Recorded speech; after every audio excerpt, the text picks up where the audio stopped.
Whilst Netflix's most recent endeavor into the Resident Evil universe didn't go down super well, its small fanbase was surprised at the ending. During the final moments of this first season, a major character was teased for its second season. So stay tuned to today's video as we discuss the major video game character set to feature in Resident Evil Season 2. First up, Ada Wong has been teased at the end of Resident Evil Season 1. With the first season of Resident Evil being released on Netflix, it looks like its fans have some hope for a second season. The first season might not have gone down super well with the wider Resident Evil fanbase, but the show has gathered its own small audience that are dedicated to this new era of the franchise. If you don't know already, Resident Evil on Netflix is a continuation of Albert Wesker's story from Resident Evil 5, but in an alternate universe. In this universe, the character has changed a decent amount and is somehow alive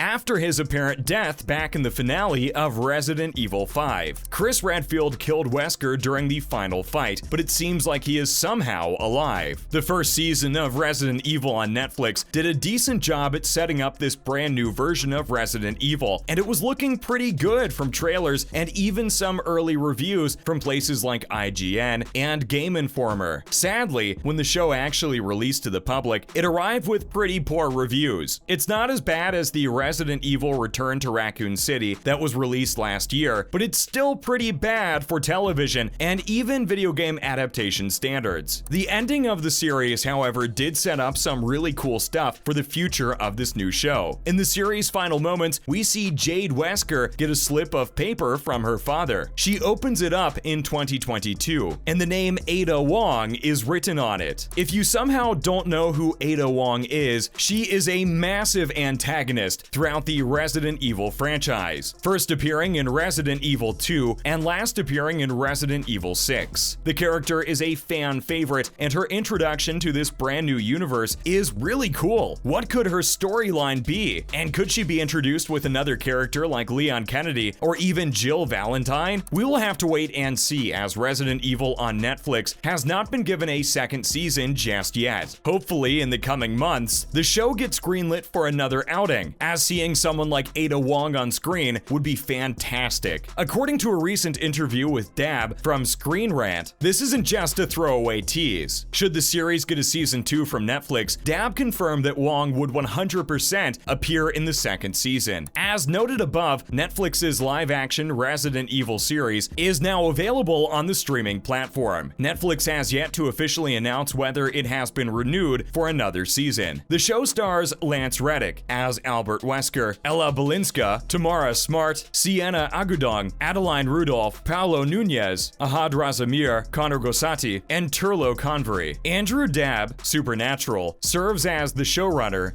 / executive producer / writer, with Mary Leah Sutton as executive producer / writer. Further executive producers include Robert Kulzer and Oliver Bourbon of Constantin Film. Constantin Film CEO Martin Moskovitz also serves as a producer. We hope that the show gets another season, as it's going to be awesome seeing these characters brought to life once again. Please let us know down in the comments section below your thoughts on Resident Evil from Netflix, and if you think it deserves another season to carry on this brand new story. And now, on to some other Resident Evil news. Next up, here is everything that we already know about the Resident Evil 4 remake. The Resident Evil 4 remaster has finally been announced and shown off, and fans are going crazy for it. Of course, we've known for months now that this game was in development, but finally seeing it announced at PlayStation's recent showcase brought a smile to every Resident Evil fan's face. Though Resident Evil Fall is far from a game, in fact, it's by far the best Resident Evil title, it definitely needed some upgrades for next gen. So stay tuned to this video, as we're going to talk about some of the things we already know about this amazing remake coming soon. Many people are worried about what this Resident Evil 4 remake could bring with it, as the previous two remakes have changed up a lot of things. Both Resident Evil 2 and Resident Evil 3 remakes completely changed the combat and the movement system, going for a more third-person perspective rather than fixed camera like the original games. Resident Evil Fall is known for its tank controls and movable camera, so hopefully this game brings that back, or at least has an option to do it. Whilst fans will definitely be happy with the new and upgraded updated controls from Resident Evil 2 and 3, we are sure that many would still love to play with the original controls from the PS2 version. A graphics overhaul is also coming using the same models and graphics system from Resident Evil 2 and 3. This is also on the engine of Resident Evil 7 and 8, meaning that graphically, this game is going to be phenomenal. The lighting should be perfect, and the character models are going to be great. From the trailer, we can see that Leon has been replaced with his Resident Evil 2 model using the same actor for the face and body. Leon is, of course, battle-hardened in this game and has changed a lot from his first days as a police officer during Resident Evil 2. So from what we know, the release date is currently scheduled to be March 24th, 2023. But that could change with delays, as many games recently have been facing them. Hopefully the game releases on March 24th, 2023, as that's not actually that long away, as it's under a year for fans. The game should also only be released for PS5, meaning that Xbox, PC, and even lower-gen game consoles aren't getting it. Down the line, the game should be announced for the platforms, but the PS5 is getting it early, as many games have done with Sony's new system. In terms of story, the game should be the exact same, maybe with a few cut additions from the original game. Resident Evil games are known for having a lot of cut content, and even little DLCs, meaning that this Resident Evil 4 remake could have all of those combined into one. In terms of gameplay as well, the game should still be in third person, but whether or not we are having tank controls is up in the air. The characters and models are all revamped, as in the trailer we get to see Louis and Ada, as well as Ashley and Leon. We don't know how this game will run, but from looking at the previous two remakes, this game is going to look and feel phenomenal. Please let us know down in the comments below how you feel about this remaster and what you can expect when it releases next year. And finally, what characters can we expect in Resident Evil Season 2? The final section of today's video is going to cover what characters we can expect in Resident Evil Season 2. With the announcement of Ada Wong showing up next season, if the show gets renewed, fans have been wondering what other characters could show up next season. With this show being set after Resident Evil 5, we could be seeing some Resident Evil 6 characters appear, and one of those being Jake Muller. The Netflix series follows Wesker's two children, but did you know that in Resident Evil 6, Wesker already had a son named Jake? He was a clone of Wesker, but he was still his son. From what we know, Jake was last seen in Europe, which is actually where the 2036 timeline of the show takes place. This means that Jake could easily show up if they want to make him canon to this new timeline. Another one of the biggest characters is Leon Kennedy. Whilst his appearance wouldn't be necessary, as he would be decently old at the time of 2036, Leon could still play a big role, as he is a very important character to the Resident Evil universe. Finally, we have Chris Redfield, who is easily the most important character to Resident Evil and to Wesker. Their rivalry takes place from the first game to even the sixth game, as Redfield has disdain for Wesker and his family. Having Redfield show up in this series would be fantastic, and could really link it up to Resident Evil 5 in a clean way. What do you think about Chris Redfield showing up? He has appeared in the recent Resident Evil games, so it would make a lot of sense for him to show up later in the timeline. He would be much older now, but he could still play a pretty big role if they wanted him to. And that's the end of today's video. Hopefully you enjoyed this latest video. If you did, would you please let us know down in the comments section below? It would be very helpful. Make sure to like the video, comment down below, and of course subscribe to the channel with the notification bell rung. Thank you for watching today's video. Bye!